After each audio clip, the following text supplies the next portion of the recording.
سلام فتوات تخطاتلت زمادب انكوع ناب سينما قطر خلته بدحن مصاخم كمت لمود سبسكرايب مغوار بيتسبنا يكونوا لا فيديو تفاتيهم ماون لايك مغوار كترسعوا سنة صانحت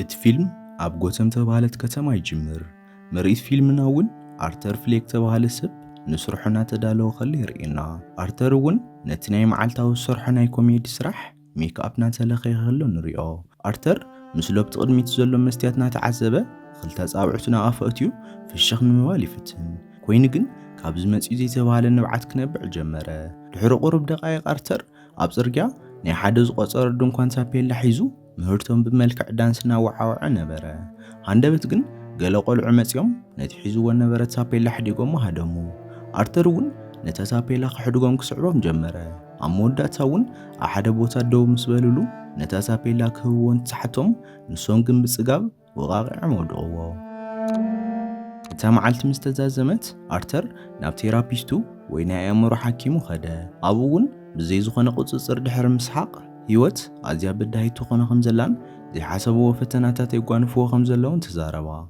اتا تيرابيستون نسوم سمعتو زجمرو مصيحت كما يخدلو خمزل حتتتو نسوون نتطراس كم مصيحت حليفو كم ناي وازا ديارون يتقملو خمزلون كوميديان كون يحسب كمزلون بمزراو نتطراس هوا اتا تيرابيستون نتطراس تقبيلان تريو اب غصات تطراس ارتر صحفهم زحرقو قالات ركب موتي كاب هيوتين لعل ترغون كله طرحي تسفا زغبر زول ملو حسابون خاب كله لعلي بارتر كتحسب جبرا بدحريون نتطراز مسملستلو نابزون قصراتات ممصاو كماي كم سمعت حتو ارترون كاب تحج زلل خنته لعلي ابت هوسبيتال تعصي زحلفهم اوانات منقرات منبارم بمزراو قال تذكرتات ناب رؤسو تملالسو وسيخو نتا ثيرابيست نابت معلتاو زوسد مدحانيت توسخ كنيناتات كتوسخلو تخيل انت خوينا حتتا كوين كنسا حج زوسدوم زلو مدحانيتات اخولات كم زخون تزاربتو ارترون دحر حجي حماق سمعو خمزيدل تزاربا ارتر صانيحيت مسوده بباس غيرنا غوز خملس جمره اوشت تاباسون حد قلعنا ارتر توكير خطمته جمره ارترون نتقلع كسحق بمحساب مسحق قصات كريو يجمر كوينغن ولاديتي تقلع بز ነገር حغستي نبرتن ارترون نصبو زحسو ነገር نتا ولاديتي تقلع سل زحرقا كم صل كسحق جمره قصيلون نايسن امرو صقم كم زلون كاب قصصر وصا خمس حقن زغلص كارد نتا سبيتي هبا دحر صانحيتون خافتا باس مس ورده ناب غزو قن متاو مدحانيت كغزنا حدا مدبر اتي وصه ناب تزنبرلو كوندومينيوم دحر متاون نتناي بوستا صندوق تشك مس غبره نوشت غزو اتوه ابزوان فيلمنا ارتر مس بيني فليك تبهالت ولادي تخمز نبري نغرنا بينون نارتر سلام دحر موالا ابتو صندوق بوستا حدش ملأخت رقيبن تخوين تحتو بيني الزبالة المقنياتون كابت معالتاو دبداب بتصحفلو واين تبهال بيزنس مان قال ملس تسديد لان تخوين تسفى بمغوار نبره وينغن ارتر دبداب بخم زي بصحن بتوسخون واين ازجينا يسرح تعقل زلو سب كم زخونه بمزراو درار كتبلع غبرا دحر درارون كلتيوم ني حدا موراي فرانكلين تبهال مدمنا تلفزيون ككتاتلو جمرو ارترون بحساون وعلو امونغو تمابت مدب تراخب سبات كوينو رأيا ابوون اتمدالو نايت مدب فرانكلين نععو كامونغو تم سبات صريحو دو كبل نتغبرو تعذبه ارتر يغصل نوعلو نتحفاش دحر مللاي كمين ولادي تخمز حباق زارب جمره فرانكلين ون نتزروا سمعو كمر اياخ غورو نابت مدرخ نهم مساحتو ارتر تاقعيت نايت حفاش كستماقر جمره ابغون فرانكلين دومس بلون فرانكلين نتزلو هبوبنتن سرحن حديقو كما ارتر دا مساله بروخ قلع وليدو حدش هوت كجمر تسفا خمز قبر تزاربو دحر زون كلتيوم بحاغوس تحقاقفو نابكون النت مستملسنا ارتر نز حسابنا حسبه في الشيخ نتبل نريو نصبحيتون ارتر نابتناي معالتاو سرح قدا ابوون ني ارتر حقه حواي كم زملأ نعذب مسارح تراندال بمصاون بزعباتنا يتمال تغانفو خمس سمعن كاب حجون نوعل نخحلو شقوط كم زليو بمزراو نايد شقوط هابو اتخال مسارح تغيريون امونغو بمصا حلافيهم نارتر كرخ بيدل خم زلو بمزراو علالو مقارصهم ارترون نابت حلافي انتخد እተሓላፊኡ ኣብ ስርሑ ገለ ጎደለታት ይረኣዩ ከም ዘሎን እቲ ኩሉ ግዜ ተዋሃቦ ታፔላ ተደጋጋሚ መልሶ ከም ዘየለን ተዛረቦ። ኣርተር እውን ነዚ ምስ ሰምዐ ነቲ ናይቲ መዓልቲ ተጓንፎ ኣዕለሎ። ኮይኑ ግን ተሓላፊ ነቲ ታፔላ ኮነ ኢሉ ዝሰርቆ ዋላ ሓደ ሰብ ክህሉ ከም ዘይኽእል ብምዝራብ ይሕሱ ከም ዘሎ ተዛረቦ። ቀፂሉ እውን ነቲ ናይ ታፔላ ካሕሳ ካብ መሃይኡ ከም ዝቁረፀሉ ተዛረቦ።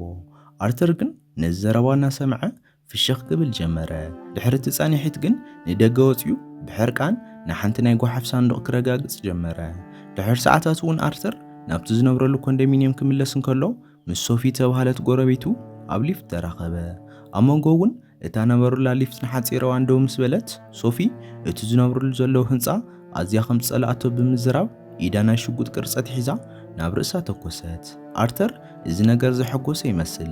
ካብታ ሊፍት ወፂኦም ናብ ገዝኦም እናኣተው ተለዉ እውን ኣርተር ከምቲ ሶፊ ዝገበረቶ ምልክት ንሶፊ ገይረ ረኣያ።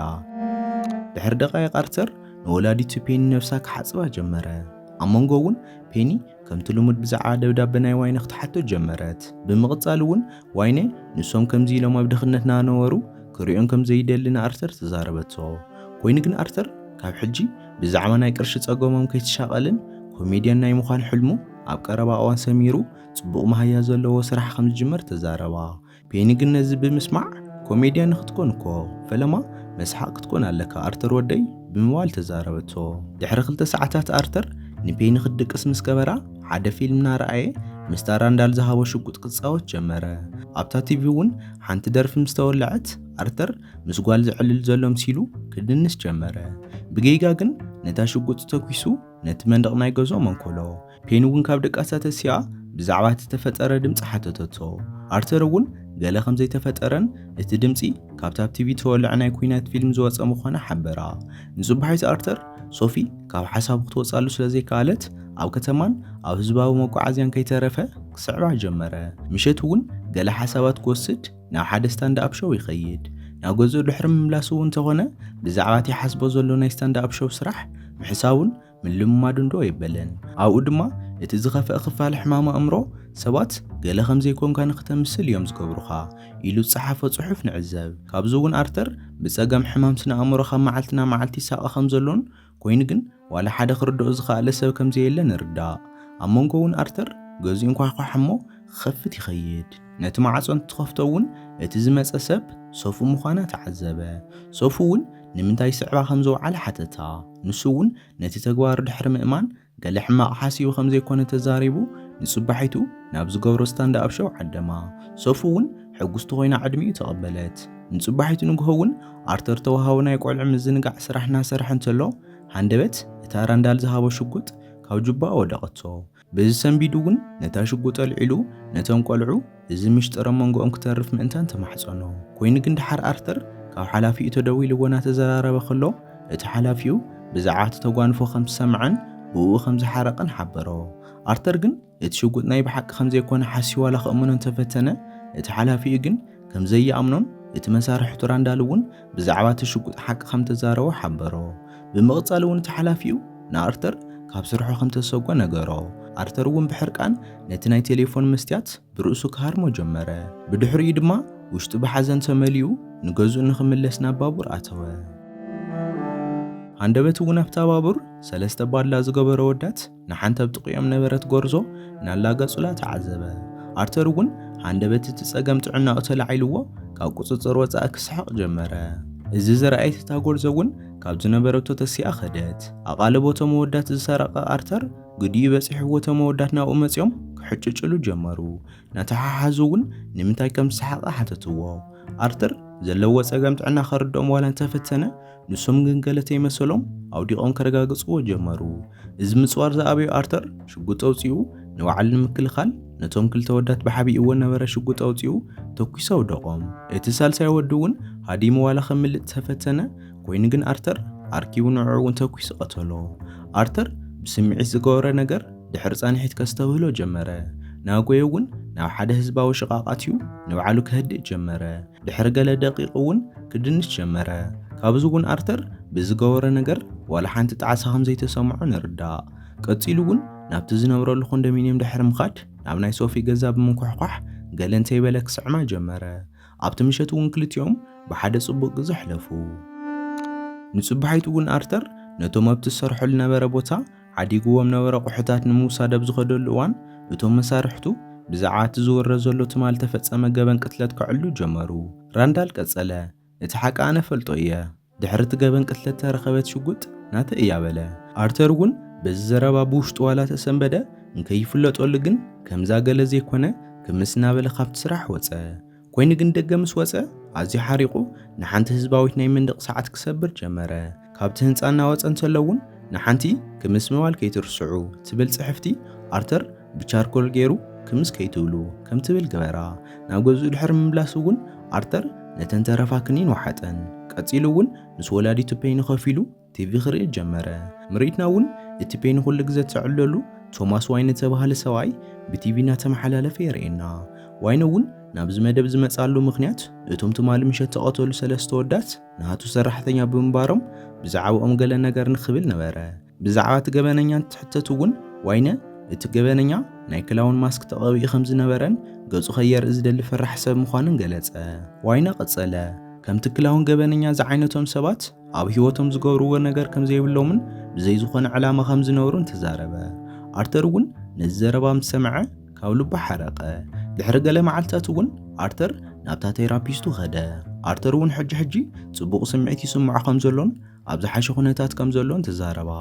እታ ቴራፒስት እውን ሓዘነት መንግስቲ ንስራሕ ኢሉ ዝህቦም ነበረ መሃያ ደው ከም ዘብሎን እዚ እውን ናይ መወዳእታ ሌላ ክኾን ከም ዝኽእል ተዛረበቶ። ኣርተር እውን ሓዘነ ብዛዕባ ጥዕናይ ብዛዕባ ዝወስዶም መዐገስ መድሓኒታት ከደኣ ካብ ሕጂ ንመን እየ ክነግሮን ከማኽሮን ኢሉ እንትሓታ ንሳ ብዘይካ ይቕረት ኣርተር ትብል ዘረባ ካልእ ክትውስኽ ኣይከኣለትን። ምሸቱ እውን ኣርተር ናብ ከቕርቦ ዝሓሰበ ናይ ፈለማ መድረኽ ስራሕ ደየበ። ሶፊ እውን ነቲ ዕድመ ተቐቢላ ናብኡ መፅያ ነበረት። ኮይኑ ግን ኣርተር ናብቲ መድረኽ ምስ ደየበ ብዘይገለ ምኽንያት ካብ ቁፅፅር ወፃኢ ክስሕቕ ጀመረ። ኣብ መወዳእታ እውን ካብታ ናይ ኮሜዲን ጆርናልን ጥራዙ ሓደ ዋዛታት ከንብብ ጀመረ። ኮይኑ ግን ካብቲ ሰብ ገለ ናዕዳ ክረክብ ኣይከኣለን። ድሕርቲ ምድላው እውን ብሓደ ምስ ሶፊ ወክ እናገበሩ ንገዝኦም ጉዕዞ ጀመሩ። ኣብ መንጎ እውን ብዛዕባ ተፈጸመ ገበን ቅትለት ዝዛረብ ሓደ ወረቐት ተጠቂዑ ረኣዩ። ኣርተር እውን እዚ ነገር ውሽጣዊ ሓጎስ ፈጠረሉ። ሶፊ እውን ተኾነት እቲ ከምኡ ዝገበረ ክላውን ጅግና እዩ ብምባል ተዛረበት። ብጥቕኦም እውን ኣርተር ሓደ ውሽጢ ታክሲ ኮይኑ ከምቲ ናቱ ዓይነት ዝጥቀመሉ ናይ ስራሕ ምስሊ ማስኬራ ገይሩ እንትሓልፍ ረኣዮ። ኣርተር እውን እቲ ሕቡእ ተግባሩ ካብ ብዙሓት ናዕዳ ከም ዝረኸበ ተረድአ። ድሕሪ ምስ ሶፊ ነበሮ እንግዶት ድራር ኣርተር ንገዝኡ ምስ ተመልሰ ወላዲቱ ፔኒ ተታኺሳ ረኸባ። ናብ መደቀሲ ክፍላ ምስ ኣተዋ እውን ኣርተር ፔኒ ጽሒፋ ዳልያቶ ነበረት ደብዳቤ ረኸበ። ነቲ ደብዳቤ እውን ኣውፂኡ ከንብቦ እንትጅምር ኣርተር ሕጋዊ ውላድ ናይቲ ዋይነ ተባሃለ ቢዝነስማን ከም ዝኾነ አንበበ። በዚ ሰንቢዱ እውን ንዋይነ ብዛዕባ ካሕታ እንትጅምር ፔኒ ኣርተር ሓሪቆ ገለ ነገር ከይገብራ ፈሪሓ ናብ ሽቓቓትያ ነቲ ማዕጾ ዓጽያ ክትዕሎ ጀመረት። ፔኒ እውን ንኣርተር ዋይነን ንሳን ቅድሚ ዓመታት ካብ ልቦም ይፋቐሩ ከም ዝነበሩን ኮይኑ ግን ብገለ ምኽንያት ምስ ተፈላለዩ ንሱ ምቁር ህይወት እንትጅምር ንሳ ግን ብምፍልላዮም እስካዕ ሕጂ ኣብ ናይ ጣዕሳ ህይወት ትነብር ከም ዘላ ተዛረበቶ። ንጽባሕይቱ እውን ኣርተር ኣብ ባቡር ጋዜጣ እናንበበ እንተሎ ሃንደበት ኣብ ገጻት እቲ ጋዜጣ ተጠቅዐ ናይ ወላዲኡ ዋይነ ስእሊ ረኣየ። ቀፂሉ እውን ነታ ስእሊ ቀሪዶ መንጎ ገጻት ጥራዙ ገበራ። ድሕሪ ጻንሒቱ እውን ናብቲ ዓብዪ መንበር ናይ ዋይነ ኸደ። ኣብኡ ድማ ንሕሳስ ልደ ናይቲ ገዛ ብሩስ ዋይነ ረኣዮ። ብሩስ ናብቲ ማዕጾ እንትጽጋዕ ኣርተር ከዓ ብናይ ኣስማት ምርኢት ከጻውቶ ጀመረ። ኮይኑ ግን ብሩስ ብናይ ኣርተር ተግባራት ዝተመሰጠ ይመስልን። ድሕሪ ሽሙ ምሕታቱ እውን ኣርተር ኣጻውዕቱ ኣፍ ብሩስ ብምግባር ክምስ ከብሎ ፈተነ። ኮይኑ ግን ሓደ ኣልፍሬድ ተባሃለ ሓለዋ መጺኡ ንብሩስ ካብ ኣርተር ብምርሓቕ ንኣርተር ከም ጽሉል ብምሕሳብ ፖሊስ ክጽውዕ እየ ወይ ካብዚ ቦታ ተኣለ ኢሉ ኣዘዞ። ኣርተር እውን እቲ ሓቂ ኩሉ ከም ዝፈለጠን ወዲ ዋይነ ከም ዝኾነን ሕጂ ድማ ንዋይነ ረኺቡ ከዛረቦ ከም ዝደሊ ተዛረቦ። ኣርተር ግን ብላግፂ እዚ ዝበለትካ ወላዲትካ ተኾይና ንሳውን ከማኻ ጽልልቲ ክትኮን ኣለዋ ብምባል ሓጨጨሉ። በዚ ዘረባ ዝሓረቐ ኣርተር ንኣልፍሬድ ሓነቆ። ኮይኑ ግን ብሩስ ይሪኦ ስለ ዝነበረ ነቲ ተግባሩ ደው ኣቢሉ ካብቲ ቦታ እናጎየ ካብ ዓይኖም ተሰወረ። ምሸቱ እውን ናብ ገዝኡ እናተመልሰ እንተሎ ወላዲቱ ፔኒ ብሓገዝ ሓኻይም ናብ ሆስፒታል ተፀይራ እናተወስደት ረኣየ። በዚ ሰንቢዱ እውን ናብቲ ኣምቡላንስ ደየበ። ድሓር እውን ወላዲቱ እስካብ ሃለዋታ ትፈልጥ ኣብ ደገት ሆስፒታል እናተጸበያ እንተሎ ክልተ ፖላይስ ናብኡ መፁ። ቀፂሎም እውን እቶም ፖላይስ ብዛዕባ ተባቡር ተፈጸመ ገበን ቅትለት ዝፈልጦ ነገር እንተሃልዩ እንትሓትዎ ኣርተር ግን ብዛዓት ዝብልዎ ዘለዎ ገበን ንባዕሉ ሕጂ ካብኦም ከም ሰምዐ ተዛረቦ ኣብ ውሽጡ እውን ሶፊ ንወላዲቱን ንዕዑን ክትርኢ መፅያ እንተላ ንርኢ ሶፊ እውን ኩሉ ዝሓሸ ከም ዝኾነ ተዛሪባ ድሕሪ ምኻዳ ኣርተር ነቲ ናይ ፍራንክሊን መደብ ብቲቪ ናይቲ ሆስፒታል ክከታተሎ ጀመረ ኮይኑ ግን ሃንደበት ኣብ ልዕሊ ኣብቲ ሕሉፍ ምሸት ዝገበሮ ናይ መድረኽ ስራሕ ፍራንክሊን እናላገጸሉ ተዓዘበ ድሓር እውን ናብ ገዝኡ ምስ ተመልሰ ኣብ ቲቪ ሰባት ናይ ክላውን ሜክኣፕ ተለኺዮምን ማስኬራ ገይሮምን ዋይነ ብዛዕባ ክላውን ተዛረቡ ሕማቕ ዘረባ ንምቁዋም ወፂኦም ተለዉ ረኣየ ኣርተር ነዚ ምስ ረኣየ ውሽጡ ሓጎስ ተሰምዖ ነቲ ተቃውሞ ንምድጋፍ እውን ናብቲ ቦታ ሽዑ ንሽዑ ኸደ ሃንደበት እውን ኣብ መንጎ ፖላይስን እቲ ሓፋሽን ዘጋጠመ ሕንፍሽፍሽ ተጠቂሙ ተሓቢኡ ናብ ዋይነ ነበረሉ ህንፃ ኣተወ ናይ ሓደ ሰራሕተኛ ክዳን ሰሪቑ እውን ንውሽጢ ድሕሪ ምእታው ንዋይነ ክከታተሎ ጀመረ ድሕሪ ጻንሒት እውን ዋይነ ናብ ሽቓቕ ምስ ከዳ ኣርተር ሰዓቦ ኣብኡ ብድሕሪኡ ብምምጻእ ብዛዕባ ወላዲቱ ፔኒ ኣልዒሉ ንዋይነ ክዕሎ ጀመረ ኮይኑ ግን ዋይነ ብንዕቐት ፔኒ ጽልልቲ ከም ዝነበረትን ሓንቲ መዓልቲ ተንኪፍዋ ከም ዘይፈልጥን ተዛረቦ ወሲኹ እውን ኣርተር ሓቀኛ ውላድ ከም ዘይኮነን ዝኽታም ስለ ዝነበረ ጥራሕ ሓዚኑ ከም ዝዕበየ ተዛረቦ ኣርተር ነዚ ዘረባ ከኣምን ኣይከኣለን ከዓቐን ላዕሊ እውን ክሓርቕ ገበሮ ሕማሙ ተላዒልዎ እውን ካብ ቁፅፅር ወፃኢ ክስሕቕ ጀመረ ዋይነ እውን ካብቲ ሽቓቕ ቅድሚ ምምፅኡ ብቦክሲ ሓንቲ ግዜ ገጹ ኢልዎ ኸደ ድሕሪ ዚ ኣርተር ንገዙ ተመልሰ ፖላይስ እውን እንትድውልሉ ነቲ ቴሌፎን ዓፅዩ እቲ ምሸተ ፍሪጅ ተዓፅዩ ኣሕለፎ ንጽባሒቱ እውን ኣርተር ካብ ፍራንክሊን ተደወለሉ ፍራንክሊን እውን ናይ መደቡ ተዓዳማይ ንኽኾነ ሓተቶ ኣርተር እውን እንተይተማትአ በቲ ሓሳብ ከም ተሰማምዐ ተዛረቦ ድሕሪ ሰዓታት እውን ኣርተር ናብቲ ኣርከም ተባሃለ ዓብዪ ናይ ስነ ኣእምሮ ፀገም ዘለዎም ሰባት ዝሕከምሉ ሆስፒታል ከይዱ ናይ ወላዲት ናይ ሕክምና ማህደር ክወሃቦ ሓተተ እቲ ሓኪም እውን ማህደር ናይ ወላዲቱ ብቆልዕነቱ ኣልኮሊክ ከም ዝነበረትን ንውላዳ ብዙሕ እዋን ትብድሎ ከም ዝነበረት ከም ዝሕብር ተዛረቦ ኮይኑ ግን ናይ ሰብ ማህደር ንሳልሳይ ወገን ሕሊፍካ ከም ዘይወሃብ ብምዝራብ ነቲ ማህደር ክህቦ ከም ዘይኽእል ተዛረቦ ኣርተር ግን ነቲ ማህደር በይኑ ከም በወይሉ ነቲ ሓኪም ሕዲግዎ ሃደመ ንብሕቲ ኮይኑ ነቲ ማህደር እንትንብዎ ንሱ ናይ ፔኒ ይኹን ናይ ዋይነ ሓቀኛ ውላድ ከም ዘይኮነን ፔኒ ብዛዕባ ፕሩስ ዘዕለለቶ ኩሉ ሓሶት ከም ዝነበረን ፈለጠ ብተወሳኺ እውን ፔኒ ንዑ ብቁልዕነቱ ኣዝያ ትብድሎ ከም ዝነበረትን ሽዑ ነበረ ፍቃሪኣ እውን ሰታይ ብምንባሩ ንኣርተር ብዙሕ ግዜ ይብድሎ ከም ዝነበረን ድሓር ግን ብገለ ገበን ከም ተኣሰረ ፈለጠ ኣርተር ቃንዛ ብልዕሊ ቃንዛ ኾኖ በዚ ነገር እውን ልቡ ተሰብረ ድሕሪ እውን ኣርተር ናብ ናይ ሶፊ ገዛ ከይንኳሕኳሓ ኣተወ ሶፊ እውን ኣብ ውሽጢ ገዛ ምስ ረኸበቶ ኣዝያ ሰንበደት ሽዑ ንሽዑ እንክወፃላ ኣዘዘቶ ካብዚ ምርኢት እውን ኣርተር በዓል ብዝፈጠሮ ናይ ሓሶት ምርኢታት እምበር ምስ ሶፊ ገለ ርክብ ከም ዘይጀመረ ንርዳእ ንጽባሒቱን ፔኒ ክሪኣ ኣብ ዝኸደሉ እዋን እውን ኣርተር ህይወቱ ኮሜዲ እምበር መሕዘኒ ከም ዘይኮነ ብምዝራብ ብመተርኣስ ዓፊኑ ቀተላ ድሓር እውን ኣርተር ንገዝኡ ምስ ተመልሰ ነቲ ዝኸዶ ናይ ፍራንክሊን መደብ ክዳሎ ጀመረ እንታይ ክብል ከም ዘለዎ ምስ ተለማመደ እውን ጨጉሩ ቀጻሊ ሕብሪ ለኽዩ ክላውን ዘምስሎ ሜክኣፕ ተለኽየ ሃንደበት ግን ማዕፅኡ ክንኳሕኳሕ ሰሚዑ ንኸፍቶ ኸደ ቅድሚኡ ግን ሓንቲ መቐሰብ ጅቡእ ሓበአ እቶም ዘንኳሕኳሕ እውን እቶም መሳርሕቲ ነበሩ ራንዳልን ጌሪን ነበሩ ንሶም እውን ብዛዕባ ፔኒ ሞት ሰሚዖም ድሃዩ ክሓቲ ከም ዝመፁ ተዛረብዎ ኮይኑ ግን ሃንደበት ኣርተር ነቲ ሓቢእዋ ነበረ መቐሰ ውፅኡ ንራንዳል ክሳዶ ወጊኡ ቀተሎ እዚ ዝረኣየ ጌሪ ሰንቢዱ ካብቲ ገዛ ክወፅእ ክፍትን ጀመረ ኣርተር እውን ገለንቲ የበሎ ንጌሪ ነፃ ሰደዶ ነቲ ዝዓደጉ ሓድሽ ባድላ ምስ ገበረ እውን ናብቲ ዓደሞ ናይ ፍራንክሊን ሾው ጉዕዞ ጀመረ ኮይኑ ግን ሃንደበት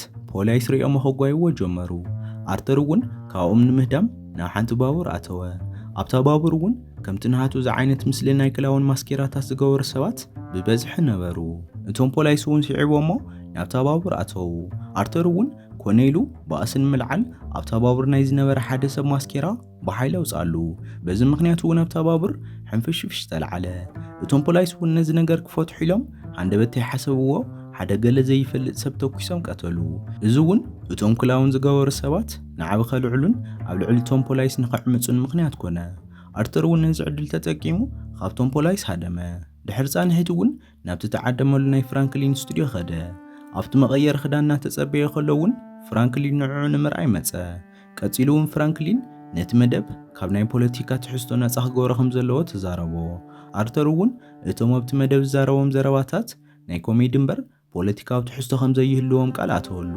ብተወሳኺ እውን ኣብቲ መደብ ጆከር ብዝብል ሽም ንኽጽውዕ ምእንታን ተዛረቦ ክልቲኦምን በዚ ሓሳብ ምስ ተሰማምዑ ኣርተር ነዊሕ እንተይጸንሐ ናብቲ መድረኽ ተጸዊዑ ናሳዕስዐ ይኣቱ ሓደ ዘይልሙድ ተግባር ብምግባርን ከምኡውን እቲ ገይርዎ ዘሎ መመላኽዒ ፖለቲካዊ ከም ዘይኮነ ድሕሪ ምዝራብ ብዛዕባ ሞት ኣልዒሉ ዋዛታት ክዛረብ ጀመረ ቀጺሉ እውን ኣርተር በዚ ሕጂ ዝኸስሮ ነገር ከም ዘይብሉ ብምዝራብ ቀታሊ ናይቶም ሰለስተ ወዳት በዓል ምዃኑ ብዕሊ ተዛረበ ድሕሪ ነዊሕ መደረ ኣርተር ብዛዕባ እቲ ናይቲ ሃገር ብልሹ ስርዓት ኣልዒሉ ክዛረብ ጀመረ ቀጺሉ እውን ፍራንክሊን ኣብዚ መድረኽ ዝዓደሞ ንዕዑ ሓሲቡ እንተይኮነስ መስርሒ ገንዘብን መላገጺኡ ንኽገብሮ ኢሉ ከም ዝኾነ ብምዝራብ ብሓቢኡ እዋን ነበረ ሽጉጥ ተጠቂሙ ንኣርተር ርእሱ ተኲሱ ቀተሎ ድሕሪ እውን እቲ ፈነወ ደው ድሕሪ ምባሉ ኣርተር ኣብ ትሕቲ ቁፅፅር ፖሊስ ወዓለ ናብ መደበር ፖሊስ እናተወስደተሎ እውን ኣርተር ኣብ ጎደናታት እታ ከተማ ሰባት ከም ንሃቱ ናይ ክላውን ማስኬራ ገይሮም ኣንጻር እቲ መንግስትን ኣንጻር ቶማስ ዋይንን ናዕበ ከም ዘልዕሉ ተዓዘበ ኣርተር እዚ ነገር ካብ ዓቐን ላዕሊ ሕጉስ ዝገበረ ይመስል ሓንደበት እውን ሓንቲ ዓባይ ማኪና ብምምጻእ ነታ ዝነበረላ ማኪና ወቂዓ ደው ተብላ ብምቕጻል እውን ነቲ ናይ ክላውን ማስኬራ ዝገበሩ ሰባት መጺኦም ካብታ ማኪና አውጽዎ እዚ ከምዚ ኢሉ እንከሎ ምርኢትና ናብ ዋይነ ወስደና ዋይነ እውን ካብቲ ዝተፈጠረ ናዕቢ ንሰበይቱን ወድን ንኽሕሊሉ ካብቲ ነበረሉ ሲኒማ ናወፀ እንተሎ ሓደ ናይ ክላውን ማስኬራ ዝገበረ ሰብ ክስዕቦ ጀመረ እቲ ክላውን እውን ንዋይነ እዚ መቕጻዕቲ ከም ዝግብኦ ድሕሪ ምዝራብ ንዕዑን ንበዓልቲ ቤቱም ብጥይት ተኲሱ ቀተሎም ንንኡስ ብሩስ እውን ምስ ሬሳ ወለዱ በይኑ ሓዲጉ ወኸደ ናብ ኣርተር እንትንምለስ ኣርተር ሃለዋት ክፈልጥ እንትጅምር እቶም ሰልፈኛታት ከጣቕዕሉን ሽሙና ፀውዑ ክጭድሩን ጀመሩ ኣርተር እውን ኣብ ልዕልታ ዝነበረላ ማኪና ደው ኢሉ ገለ ዳንስ ክሪኦም ጀመረ ካብ ኣፍንጫኡ ዝወጽእ ነበረ ደም ዝተዓዘበ እውን ኣብ ዙርያ ኣፉ ዝዓበየ ፍሽኽታ ንምስኣል ተጠቀመሉ ድሕሪ ገለ መዓልትታት ኣርተር ናብቲ ኣርካም ተባሃለ ናይ ስነ ኣእምሮ ሆስፒታል ከም ተሰደ ንዕዘብ ሎማዓንቲ እውን እታ ቴራፒስቱ ክትከታተሎ ናብኡ ዝመጸትሉ ህሞት ኣርተር ብዘይ ዝኾነ ቁፅፅር ክስሕቕ ይጅምር ንሳ እውን ክንዲ ዝኽስሕቕ ዝገብሮ ነገር እንታይ ምዃነ ብትሓተሉ እዋን ኣርተር እንተዝዛረባ እውን ከም ዘይርዳእን ገለ ከም ዘይመስላን ብምዝራብ ህይወት ንሳ እያ ትብል ደርፊ ክደርፍላ ጀመረ ፊልምና እውን ድሕሪ ቁርብ ደቂቕ ኣርተር ካብቲ ክፍሊ ወፂኡ ኣብቲ ኮሪደርና ሳዕሳዕ ከሎን ኣሰር ደመ መሬት ከም ዝገደፈን የርእየና ካብዚ እውን ኣርተር ነታ ቴራፒስት ከም ዝቐተላ ንርዳእ ፊልምና እውን ኣብዚ ይውዳእ ክቡራት ተኸታተልቲ ሲኒማና ናይ ሎማዓት መደብና እዚኣ ትመስል ነይራ ፈትዮም ክትኮኑ ተስፋ ይገብር ነዛ ቻነል እዚኣ ሓደሽቲ ዝኾንኩም ተሃሊኹም ሳብስክራይብ ምግባር ቤተሰብ ይኹኑ እስካብ ቀጻሊ መደብ ንረኸብ ናይ ፀሓሰ ይበለና